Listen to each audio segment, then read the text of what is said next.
It's time for another episode of the Shaun Tabatt Show, a podcast where I connect you with thought leaders from across the globe, digging into some of my favorite topics like personal development, marketing, spirituality, and pretty much any other shiny object that happens to catch my attention.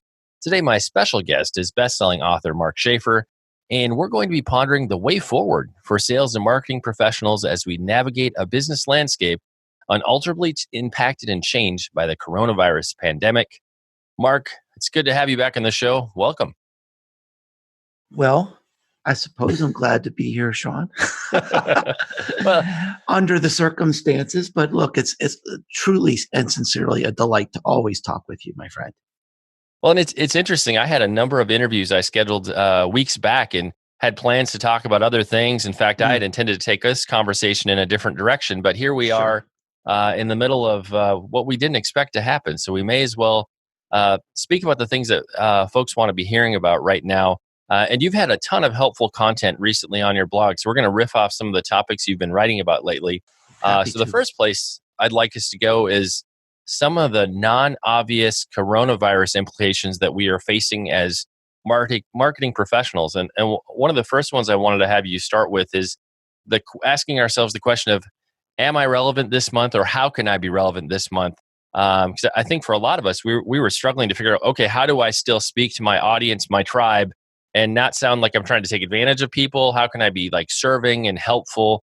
So what do we need to think about in terms of being relevant right now? Well, I'll just tell maybe just like a brief personal story that, so for example, I've been working in consulting for this amazing company in Miami, a group of people that have really become my friends. And so they had sent me an email and they said, Mark, we're going to make some changes to our social media positioning. We want to set up a call with you. I sent an email back. I said, sure. When can you talk next week? Never heard back from them. So I wrote an email, said, wanted to make sure that I didn't miss something. And they said, well, Mark, with this, we're in crisis right now. Everything has changed in the last 3 days. Our supply chain has dried up. Our sales have declined by 50%, and we're all hands on deck in crisis mode. So basically, in the period of a week, I went from relevant to irrelevant. And I think we need to assess that with everyone right now, is to think about we're in a new normal. And it may not be a temporary one. I want to add that, but let's just talk about what's going on right now. We need to reassess, are we relevant in this moment?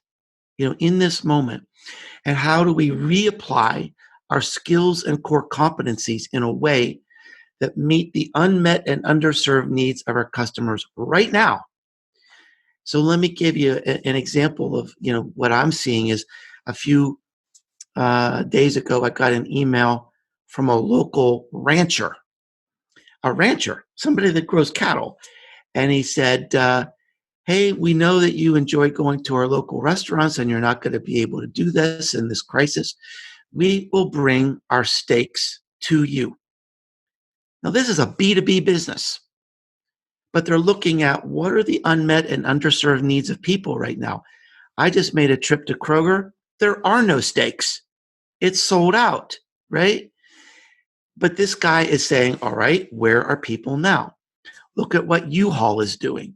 Millions of college students have been evicted from their dormitories and apartments with almost no notice. Some of them are very far away from home. They don't have cars. They don't have ways to get all this stuff home. U-Haul said, we will give you free storage for a month. Just get yourself out of these apartments. Don't worry about it. All right. I didn't even know U-Haul had storage.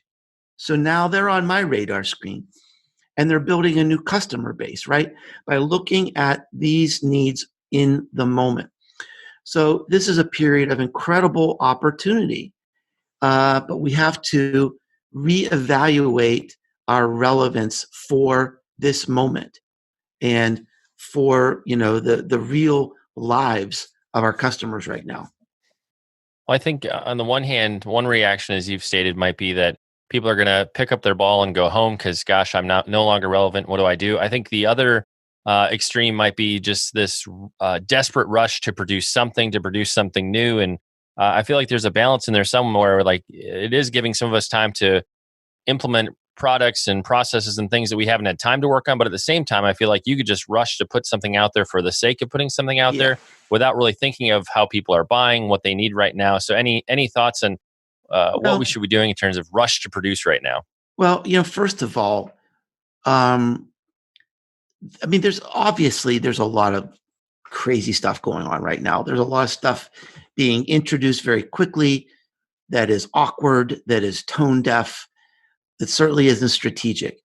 So, part of me sort of rolls my eyes and said, "Oh my gosh, that's just not the right thing to do right now." But another part of me says is, we need to extend grace to these people because we can't really judge them right now. Everybody's just trying to keep some cash coming in and feed their families. Right. So I'm not going to be too harsh on anything that anybody does right now because there are no rules. There is no playbook.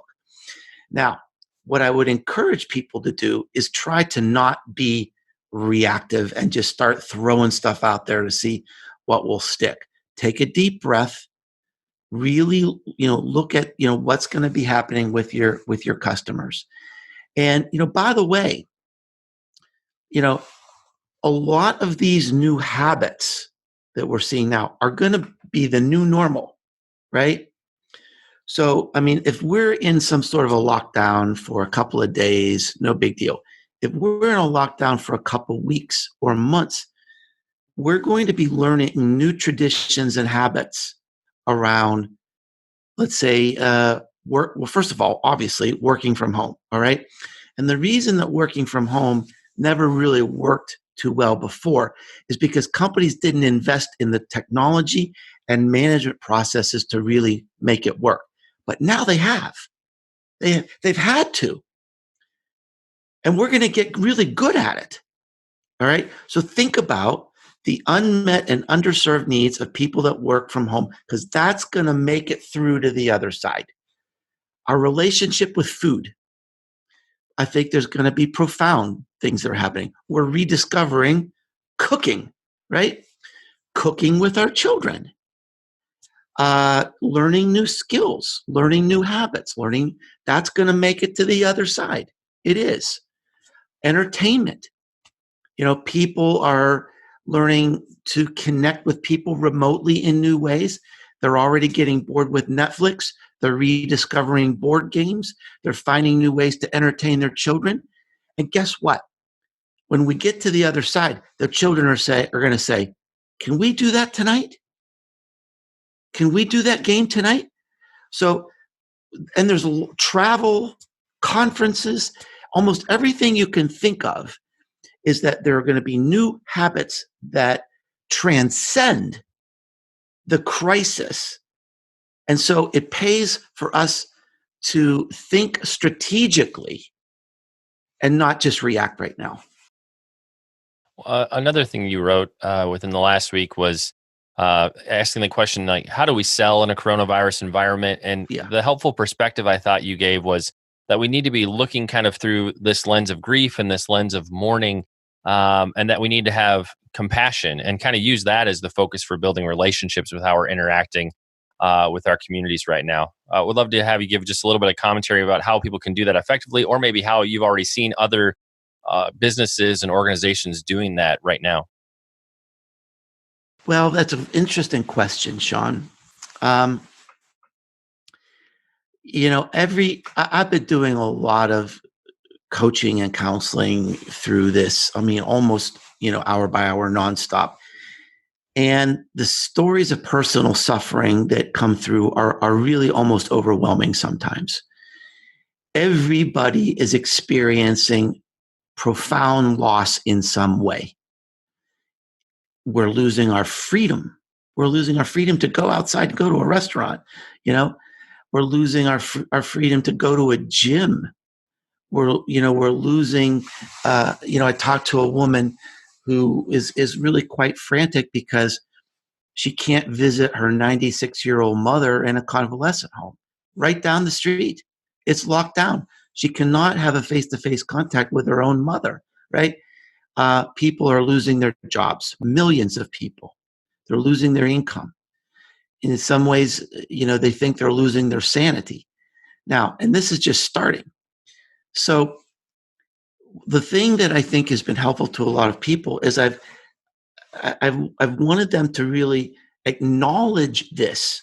First of all, embrace it in yourself and figure out what are you grieving right now, and where are you in your stages of grief?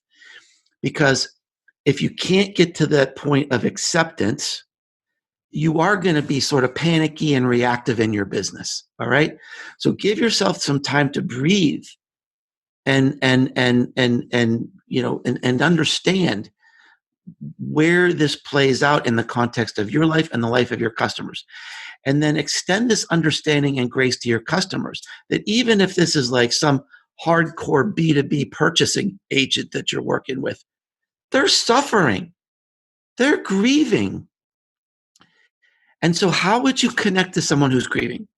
Would you be there at a funeral and say, hey, 25% off my new podcast course? Would you say, hey, I'm just introducing this new online thing about, leadership consulting? That's just not going to connect. What would you say to people who are grieving? You'd say, how can I help you right now? I'm so sorry for what you're going through. We are there for you, in the good times and the bad times. What can me and my company do to help you recover from these losses, right? That's what I mean about reimagining your business and your strategy in the context of this moment. We may not be relevant. You got to throw that out. All the things you love, your product and your ideas and your services and your strategy, you got to come to the hard, cold facts that you may not be relevant in this moment. You may be relevant a month from now or 2 months from now, but right now we've got to reimagine where we are and connect to people in a compassionate and grace-filled way based on where they are in this moment. Another helpful perspective I saw from you recently was really thinking of this idea that this is your war and your story, and write it well. And whether we like it or not, as individuals, as organizations, we're in this liminal space, this space of pressure and forging, where we're going to come out differently on the other side. We will emerge on the other side of this as just a different person, a different organization. I've really been trying to think through this lens of aspirationally, how can I improve individually, serve others? How can we be improving our business? So what does it look like to embrace writing your story well in this season? Well, what I did in this post is sort of try to reframe our suffering in a positive way. Okay, so a quote from a book that has always stuck with me is from Viktor Frankl's book, Man's Search for Meaning. It's almost not a book. It's sort of a pamphlet. It's so small. But one of the quotes in the book is, I got to paraphrase here because I'm probably drawing a blank on the precise quote, but it's something like, to be human is to suffer. And how we handle our suffering defines us as human beings. So that's kind of the underlying idea behind this post, is that, look, we are all suffering. We really are. And how we handle this, how we let this define us, is going to be our story. It's going to be our narrative. It's the story we're going to tell to our children and grandchildren and our friends and our family, because we are in the middle of history. This is one of the most important events in the history of the world. It's a war. And we all play a part of it. We're all struggling for our personal and professional survival. So what's the story that you're going to tell when this is over? What's the story that people are going to tell about you? The underlying idea is, this is a time of suffering, How you handle that suffering is going to define you. I reframe that in terms of, what's the story? What's the story? Take control of the story. Don't let it happen to you. Write that narrative yourself and do it every day, and do it really without compromise. Another way, Mark, that you've been serving the community as you've been hosting these Embracing the Chaos free and open masterminds on your Facebook page. Would love to hear a little bit about like what you've learned just interacting with the people that have been participating in those, or some things you hadn't really maybe personally realized just as you're engaging and interacting with that. What's been the fruit of that experience? Well, the difficulty with Facebook Live, and maybe it's not the right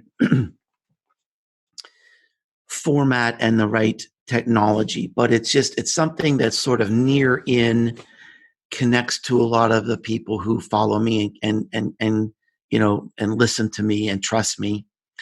But there's the deficit with a Facebook Live is it's that you don't really have conversation. You get questions and answers, which then I again broadcast about. So it's I don't really like that aspect of it, but it sort of puts a near term band-aid, I think, on something. And I just, again, we talked about earlier, Shaun, about this idea of reframing what you do in the context of today. Well, I have a background in coaching and counseling. I have a master's degree in applied behavioral sciences. And, I could actually be a licensed counselor. I haven't pursued that, but, I could be, but I'm good at it. I've got this thing on my website where you can sign up for an hour of my time. I've done hundreds of these and I'm good at it. And I said, okay, this is something that people need and something that I'm good at. How do I do this in a bigger way? How do I touch hundreds of people, not one an hour every day? So this is my response, and I'm getting a good response from it. I think the first one had like over 1,000 people look at it. And the response has been great, and people are sharing it, commenting it. They're asking good questions. So, it's there. Maybe there's something else I can be doing to blow it out even bigger, but it's the best I can do right now. Well, it's almost time for us to wrap up, but if you had to frame it, Mark, as we look ahead to marketing in throughout the rest of 2020, what if you had to give us like a summary of the road ahead, what do you think that is from the perspective you have right now? Well, to sum it up, as briefly as I can, someone wrote to me yesterday and she said, your book, Marketing Rebellion, The Most Human Company Wins, was prophetic. Because if you see what's happening in this world, the ones that are embracing the core ideas behind that book, that if you're able to really connect truly in a human and compassionate way, you're going to win. All right. Not just checking a box. And I'm seeing big failures because people are wedded to advertising and business and marketing models that just don't work. They didn't work before the coronavirus, and they're certainly not going to work now. But if you see the companies that are already in transition, all right, they're flexing, they're nimble, they're moving, they're reimagining. That's exactly what I talk about in this book, right? So if I just had to say, one thing, we already talked about this idea of looking at where people are in this moment, connecting in a compassionate way that acknowledges their grief. Look, the most human company wins. I believe that with every fiber of my body. And those are the companies that will make it to the other side. So we need to be thinking about how can we show that? How can we show our heart, our caring, our compassion, our passion, our helpfulness in everything we do, in every email, text message, meeting, phone call. think about, Shaun, people are making fun of all these stupid emails we're getting right now from companies we really don't have anything to do with. Oh, here's our response to Corona. We want to keep all of you safe. Thank you, Mr. Cable Company. And I'm getting dozens of it's just, that's not human, right? I wrote this blog post. It wasn't a very popular blog post, but it was one of my favorites. It talks about how a lot of companies are really grape lollipops, right? A grape lollipop is not really grape. It doesn't taste like a real grape. There's no grape in it, but some corporate industrial person, said, all right, here's the color and here's the flavor, and forever, that's grape candy. The companies that are trying to be human right now most of them are not being human. They're being grape lollipops. They're not really being human. They're checking a box and saying, yeah, we think that's human, but it's not real human. Where's the compassion? Where's the humanity? Where's the vulnerability? That's human, right? So that's what we need to embrace. And that's what I talked exactly about. I use those words in that book, Marketing Rebellion. And so you and I talked about this a few months ago, and this is the irony. It's still the best thing to be doing right now is to, the most human company wins. And Mark, for the listeners, the viewers who'd like to connect with you, subscribe to your podcast, find out more about your books, where are some of the places we can connect with you on the web? Well, the best place is Businesses Grow. You don't have to remember my name or how to spell it, but if you can remember businessesgrow.com, you can find my blog. I've reframed my blog. I've reimagined my blog. I'm not talking about the stuff I used to talk about. I'm talking right now, I'm writing about, customers in this moment. I've reframed our podcast. My podcast, the Marketing Companion, you can find there. The books that we've mentioned on the show, you can find that all at businessesgrow.com. And like we do with every episode, we'll have detailed links in the show notes, places where you can connect with Mark, subscribe to his podcast, and check out his various books. It's time to bring this episode of the Shaun Tabatt Show to a close. Many thanks for being a part of my conversation with Mark Schaefer. Again, if you'd like to connect with Mark, check out his books and subscribe to the podcast. A great place to start is his website. You can view that at businessesgrow.com. And Mark, I just want to say thanks so much for being generous with your time. It's always a pleasure to speak with you, my friend. Thank you, Shaun. It's been a delight.